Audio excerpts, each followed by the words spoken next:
নিযুক্তিৰ ক্ষেত্ৰত স্বচ্ছতা অনা, নিযুক্তিৰ ক্ষেত্ৰত দুৰ্নীতি বন্ধ কৰা, তাৰ কাৰণে এই ব্যৱস্থা হৈছে যে ৱেট লিষ্ট নহব, এটা পোষ্টৰ এগেইনষ্টে এজনেই কেণ্ডিডেট নিৰ্বাচন কৰিব লাগিব। সেইটো এখন সাধাৰণ বিধি আছে আৰু সেই সাধাৰণ বিধি ষ্টেটৰ ৰুল আমি আইনখন আমি সকলোৱে ইয়াতে মানি চলিব লাগিব। ৰিক্ৰুটমেণ্ট হৈ আছে, টিচাৰ ৰিক্ৰুটমেণ্ট হৈ আছে, ডাইৰেক্ট ৰিক্ৰুটমেণ্ট কমিশ্যন হৈ আছে, পুলিচৰ ৰিক্ৰুটমেণ্ট হৈ আছে, ক'তো ৱেট লিষ্ট নাথাকে। আৰু ৱেট লিষ্ট থাকিলে কি ভাল অসুবিধা এইটোত লৈ পেলাই এটা বেলেগ আলোচনা হ'ব পাৰে। সেইটো কাৰণ ৱেট লিষ্ট হোৱা মানে বেলেগ এখন দুৱাৰ খুলি দিয়া হয় ৱেট লিষ্টিঙৰ নামত।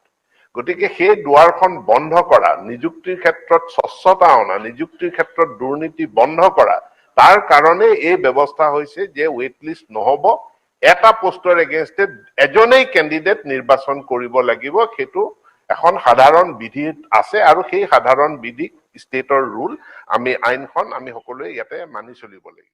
থাৰ্ড গ্ৰেড আৰু ফ'ৰ্থ গ্ৰেডৰ ইতিমধ্যে পৰীক্ষা হৈ গৈছিল। এই পৰীক্ষাসমূহৰ ফলাফল তৃতীয় শ্ৰেণীৰ বা থাৰ্ড গ্ৰেড পৰীক্ষাৰ ফলাফল অহা 3 তাৰিখে ঘোষণা কৰা হ'ব আৰু ফ'ৰ্থ গ্ৰেড পৰীক্ষাৰ ফলাফল অহা 4 তাৰিখে ঘোষণা কৰা হ'ব। গতিকে সকলো কেণ্ডিডেটে সেৱাৰ ৱেবছাইটলৈকে গৈ যি ধৰণে তেওঁলোকৰ এপ্লিকেশ্যন নাম্বাৰ তাত দি পেলাই তেওঁলোকৰ ফলাফল চাব পাৰিব। আৰু অহা 11 তাৰিখে আমাৰ চৰকাৰৰ 2 বছৰ বৰ্ষপূৰ্তি উপলক্ষে 50,000 যুৱক যুৱতীক একেলগে আমাৰ এপইণ্টমেণ্ট লেটাৰ দিয়াৰ কাম 11 তাৰিখে কৰাৰ এটা পৰিকল্পনা কৰা হৈছে।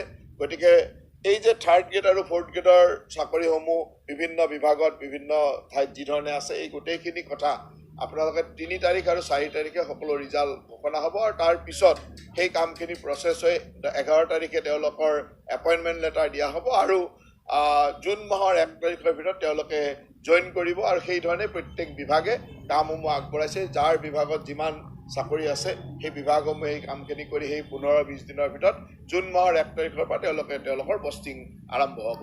গতিকে এইটো এটা গুৰুত্বপূৰ্ণ সিদ্ধান্ত আছিল যে অসম চৰকাৰৰ 1 লাখ চাকৰিৰ যি লক্ষ্য, সেই লক্ষ্যত আমি অহা 11 তাৰিখে আমাৰ চৰকাৰৰ 2 বছৰীয়া বৰ্ষপূৰ্তিৰ লগে লগে আমাৰ কেন্দ্ৰীয় গৃহমন্ত্ৰী ডাঙৰীয়াৰ উপস্থিতিত একেলগে এই 50,000 লোকক তেওঁলোকৰ চাকৰিৰ এপইণ্টমেণ্ট লেটাৰ দিয়াৰ সিদ্ধান্ত লোৱা হৈছে।